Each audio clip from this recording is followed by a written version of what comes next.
السلام علیکم. ہم او لیولس کی پاکستان اسٹڈیز کا ٹاپک کی جو سیکشن ہے history and culture of Pakistan, اس کی exam preparation review refresher series کا ایک ویڈیو بنا رہے ہیں. اس سے پہلے ہم پورے کورس کوریج کی ویڈیوز بنا چکے ہیں جس میں ہم نے ڈیٹیل میں ڈیپتھ میں پوری باڈی آف نالج کور کی ہے، تو وہ الگ ہیں. یہ وہ ہیں جو کہ اگر آپ پوری ویڈیوز دیکھ چکے ہیں اور اب آپ ایگزام کی تیاری کرنا چاہتے ہیں تو اس میں بہت کوئکلی ہم گزریں گے اور تھوڑے ایگزام کوشچنس کو بھی ڈسکس کریں گے. تو سر سید احمد خان ہم پورا پڑھ چکے ہیں ان کے بارے میں، اب صرف ہم اس کو ریویو کر رہے ہیں کیا کیا بات ہوئی تھی. تو تھوڑی سی بایوگرافی دیکھ لیتے ہیں، یہ ہیلپ کرتی ہے آپ کو سوال کے جواب کو کی لینتھ بڑھانے میں اگر ضرورت ہو تو. آپ کو 1870 میں پیدا ہوئے تھے دہلی میں، اچھے مناسب گھرانے میں پیدا ہوئے تھے، ملٹیپل لینگویج کے اسکل تھے. فادر جلدی انتقال ہو گیا تھا ان کا، جب 21 سال کے تھے تو انہوں نے جاب کرنی پڑی ان کو جلدی. جیسے میں نے بتایا تھا کہ یہ ایک ایسی جاب نہیں تھی کہ جو کہ ایکچولی فارملی کوئی جج کی جاب تھی، لیکن اس کو جج کہا جا سکتا ہے. خاص طور پر ہم ابھی اس وقت آج کل ان کی ریسپیکٹ میں اس کو اسی طرح سے ان کو ٹریٹ کرتے ہیں. ایکچولی وہ سسٹم کیا تھا وہ پوری میں نے تفصیل بتائی ہوئی ہے اس ویڈیو میں.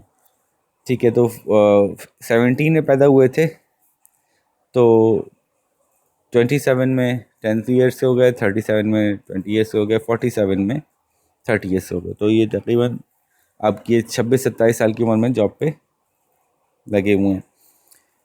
اور ان کا خیال یہ تھا کہ اگر برٹش راج کے ساتھ ہم اچھے ریلیشن شپس رکھیں گے تو ہم کامیاب ہو پائیں گے، اگر ہم ان کے ساتھ اچھے ریلیشن شپ نہیں رکھیں گے تو وہ جو گیپ بنے گا وہ گیپ ہندوز فل کر رہے ہیں اور آخرکار آپ پیچھے رہ جائیں گے. ٹھیک ہے، اور پاتھ آف آرم ریزسٹنس اب کوئی فائدہ نہیں ہے، آرم ریزسٹنس کے تھرو اس پاتھ پہ جانے کا کوئی فائدہ نہیں ہے. اچھا، وار آف انڈیپینڈنس میں انہوں نے برٹشرز کی سائڈ لی اس طرح سے کہ انہوں نے اس کو ایک جذباتی بیوقوفی کا عمل قرار دیا، اور اس کے نتیجے پہ انہوں نے کہا یہی ہونا ہوگا کہ آخرکار آپ ہی گندے ہوگے، آپ ہی کو برا بھلا کہا جائے گا اور آپ کو اور سزائیں سخت بھگتنی پڑیں گی. فی الحال ابھی موقع یہ نہیں ہے کہ آرم ریزسٹنس کی جائے، اور وہ ہوا بھی. انہوں نے اسکولز بنائے، مختلف مدرسے بنائے. ایونچولی جس سسٹم میں وہ تھے جہاں پہ ان کو جو کاؤنسل تھی جس میں کہ ان کو ڈیسیژنس لوکل ایشوز کے ڈیسیژن کرتے تھے، تو وہاں کے صدر بنے اس پورے سسٹم کے، جس کو ہم کہتے ہیں صدر الصدور بنے، تو اس کو چیف جسٹس کا نام ہم یہاں پہ دے رہے ہیں. اور دیٹ واز ان مراد آباد ان 1858. تو 17 سے 27 37 47 57. تو اب یہ تقریباً سمجھ لیں کہ 12 سال سرو کیا انہوں نے. 40 سال کے ہو گئے ہیں، 12 سال سرو کیا ہے، اور لوکل سسٹم آف کورٹ میں وہ اچھی خاصی ترقی کر چکے ہیں. تو یہ اس سے اندازہ ہو رہا ہے کہ برٹشرز کو بھی وہ سمجھ میں آ رہے ہیں، اور ایفیشینٹ بندہ بھی ہے، بڑا تیزی سے کام کر رہا ہے جو اتنے دنوں میں اتنا پر چلا گیا. اچھا جی، پھر 64 میں ٹرانسفر ہو گئے تھے علی گڑھ میں، جہاں پہ کہ انہوں نے ایک سائنٹیفک سوسائٹی قائم کی کہ لوگ مسلمان جو ہیں وہ سائنس سوچنا شروع کریں، تعلیم کی طرف دھیان دیں. اور 76 میں وہ ریٹائر ہو گئے تھے، اور انہوں نے فل ٹائم اپنے ایجوکیشن اور ریفارمز پہ کام کرنا شروع کر دیا تھا. 88 میں ان کو نائٹ ہوڈ ملا تھا. نائٹ ہوڈ کیا ہوتا ہے؟ برٹن ہر سال ملکہ نے ان لوگوں کو جنہوں نے کوئی ایسے خاص سروس کی ہوتی ہے کراؤن کی، ان کو وہ سر کا خطاب دیتے ہیں. مختلف طرح کے نائٹس ہوتے ہیں، تو اس کی تفصیل میں ہم نہیں جا رہے، لیکن ان کو بھی یہ ان کی خدمات کے سلے میں دیا گیا تھا. کئی کتابیں لکھی ہوئے ہیں، تفسیر بھی لکھی انہوں نے.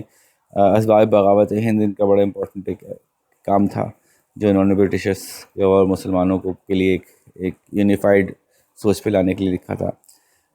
آثار و صنادید ہند کی آرکیالوجی کی کتاب تھی، جس سے پھر انہوں نے بعد میں چھوڑ دیا تھا یہ والا کام. پہلے بڑے شوق سے کرتے تھے، لیکن پھر ہسٹری کے ان ایریاز کو جن سے کہ نتیجہ کوئی نہیں نکلنا، آرکیالوجی یا کیونکہ ابھی انڈیپینڈنس کا کی لڑائی چل رہی ہے، بیسک ایجوکیشن کے اوپر لڑائی چل رہی ہے، تو انہوں نے پھر اس طرح کے سبجیکٹس کو جو ہے وہ جانے دیا تھا.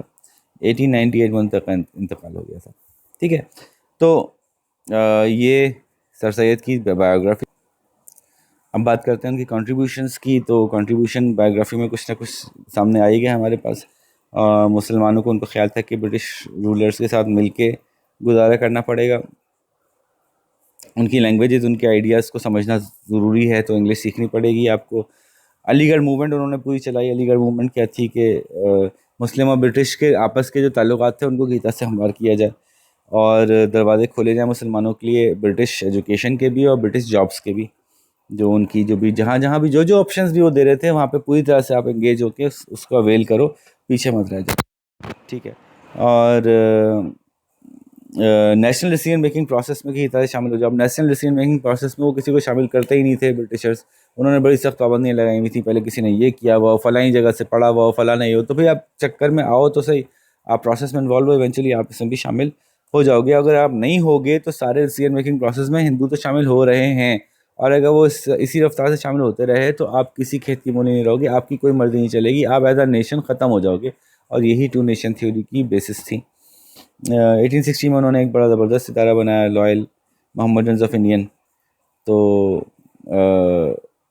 To perceive the British to end hostility towards Muslims, انہوں نے ایک ادارہ بنا کے ایک آرگنائزیشن بنا کے ان کو پرسو کرنے کی کوشش کی کہ جی آپ مسلمانوں کو کے خلاف اس طرح سے مستقل آپ ایک جارحانہ اپنے مزاج اپنایا ہوا اس کو پلیز ختم کریں۔ انہوں نے ایسے لکھا تھا 1857 کی جنگ آزادی کے اینڈ پہ، یہ تھوڑا ترتیب آگے پیچھے ہو گئی چونکہ کنٹریبیوشن ہے تو کنٹریبیوشن آگے پیچھے لکھی جا سکتی ہیں۔ یہ بڑا امپورٹنٹ تھا، برٹشرز کو بتایا کہ کچھ بھی غلطی مسلمانوں کی تھی لیکن کچھ غلطی آپ کی بھی تھی، اس پہ بہت سے برٹشرز ناراض بھی ہوئے تھے، ٹھیک ہے۔ اور یہ بتایا تھا کہ ایکچولی انڈین وائسز سنی نہیں جا رہی، زبردستی ان کو کنورٹ کیا جا رہا ہے، آرمی کے بیہیویئر اس طرح کے ہیں، تو یہ ساری چیزیں انہوں نے سامنے رکھی تھیں کہ کچھ نہ کچھ غلطی آپ کی بھی تھی، یہ صرف پیورلی سارا کا سارا مسلمانوں پہ ڈالنا درست نہیں ہے۔ اور اس میں مسلمانوں کو بھی کنونس کیا گیا تھا کہ کچھ نہ کچھ آپ لوگوں نے بے وقوفی کی، اس کو اس طرح سے نہیں ایسے ہینڈل کر لیتے۔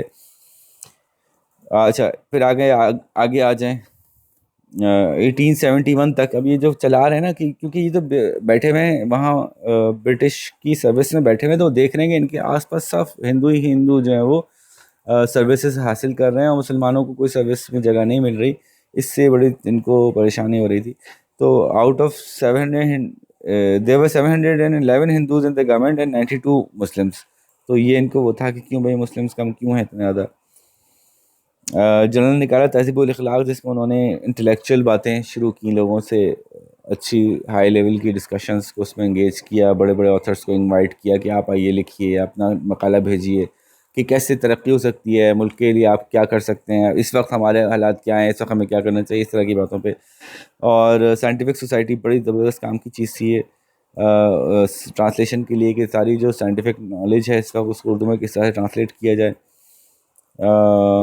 سائنٹیفک سوسائٹی آف غازی پور اسٹیبلش کی گئی تھی۔ مراد آباد میں اسکول کھولا تھا انہوں نے، غازی آباد میں اسکول کھولا تھا۔ انگلینڈ وزٹ کیا تھا 1869 کے اندر، اپنے بیٹے کے داخلے کے لیے جا رہے تھے تو خود بھی وزٹ کیا تھا دیکھنے کے لیے، وہاں پہ کیمبرج اور آکسفورڈ کو دیکھ کے اسٹڈی کر کے کافی امپریس ہوئے تھے کہ ہاں یہ ایک زبردست اسٹائل ہے ایجوکیشن کا، یونیورسٹی اسٹائل۔ اور پھر انہوں نے اپنا محمدن ایجوکیشن کالج کھولا تھا۔ اس میں وہ چاہتے تو یونیورسٹی کھولنا تھے لیکن کچھ پابندیاں تھیں، آسانی نہیں تھی، تو انہوں نے سٹارٹ کیا کالج سے۔ انگلش پبلک اسکولنگ سسٹم سے انہوں نے متاثر ہو کے یہ سیٹ اپ شروع کیا تھا اس میں، لیکن اسلامک ویلیوز کو بھی ایڈ کیا گیا تھا۔ اور محمدن ایجوکیشن کانفرنس شروع کر دی تھی انہوں نے، ہر سال لوگ ملتے تھے یہ ڈسکس کرنے کے لیے کہ ہم نے جو نئے طریقے سے چیزیں شروع کی ہیں وہ کیسے شروع کی ہیں، ان میں کیسے امپرومنٹ ہو سکتی ہے۔ ایک نیا کانسیپٹ تھا نا کہ جی مسلمان بھی اپنے ہی اسکول خود کھولیں، اپنے اسکول اس طرح کے کھولیں جہاں انگلش تعلیم بھی ہو رہی ہو، تاکہ ہم انگریزوں سے مقابلہ کر سکیں یا ہندوؤں سے مقابلہ کر سکیں، ان کے لیول پہ آ کے سروسز حاصل کر سکیں۔ تو یہ پہلے نہیں ہوتا تھا، تو یہ سوچ لوگوں میں ڈالنے کے لیے باقاعدہ کانفرنس ہوتی تھی، سارے ملک سے لوگوں کو بلایا جاتا تھا، ان سے ڈسکشن ہوتی تھی، بڑے بڑے ایسے لوگ جو دماغ تھے ملک کا۔ یہ سب باتیں ہماری ہو چکی ہیں۔ محمدن ایجوکیشن کالج جو ہے وہ 1920 میں جو ہے وہ یونیورسٹی بن گیا، بالآخر کار ان کا خواب پورا ہوا، ٹھیک ہے جی۔ یہ لاسٹ پارٹ جو ہے وہ ان کا ایک اسپیسیفک کوشچن کو آنسر کرتا ہے کہ سر سید احمد خان کے پولیٹیکل ویوز کیا تھے۔ یہ تو انہوں نے بات کر لی نا کہ ان کے ایجوکیشن کے حوالے سے کیا ویوز تھے، وہ کس طرح سے پولیٹیکلی ٹیونیشن تھیوریز پہ کس طرح سے پہنچے تھے۔ ان کا یہ خیال تھا کہ اگر ڈیموکریسی پراپرلی آ جائے گی، اور یہ خیال پھر آپ کو پتہ ہے مسلم لیگ کا بھی تھا آگے جا کے، کہ اگر پراپرلی ڈیموکریسی آ جائے گی تو مسلم انٹرسٹ ختم ہو جائیں گے، کیونکہ ہندو میجورٹی میں تھے، ہر چیز ان کے حساب سے ہونا شروع ہو جائے گی، مسلمس کو کوئی سیف گارڈ نہیں رہے گا، اور گورنمنٹ جابز جو ہیں وہ کمپیٹیٹیو ایگزامز جو ہیں وہ ایکول اپرچونیٹیز کے بعد ہی ہو سکتے ہیں. یعنی آپ نے کہا کہ جو بچہ اس ایگزام میں پاس ہوگا اس کو جاب دے دوں گا، لیکن پڑھنے کی اجازت آپ ہر بچے کو دے نہیں رہے. مسلمانوں کے لیے اس طرح کے حالات پیدا کر دیے کہ پڑھنے کے لیے نہیں آ رہے، اس لیے جب وہ پڑھنے ہی نہیں آئیں گے تو جاب میں کیسے آئیں گے. تو پہلے آپ مسلمانوں کو وہ اپرچونیٹیز تو دیں کہ وہ پڑھنے کے لیے آئیں. اس طرح کی انہوں نے باتیں کی. تو ان کو جو ہے نا وہ جو برٹشرز نے انڈینس کی ہوا نکالنے کے لیے ایک کہ ان کے جذبات کم از کم تھوڑے ٹھنڈے ہوں، ایک ادارہ بنایا تھا اس وقت، انڈین نیشنل کانگریس خود ہی سے بنایا تھا تاکہ لوگ آئیں باتیں کریں، اپنے مسائل ڈسکس کریں، تاکہ ان کو ایسا لگے کہ کچھ ہو رہا ہے، ان کی مرضی بھی چل رہی ہے.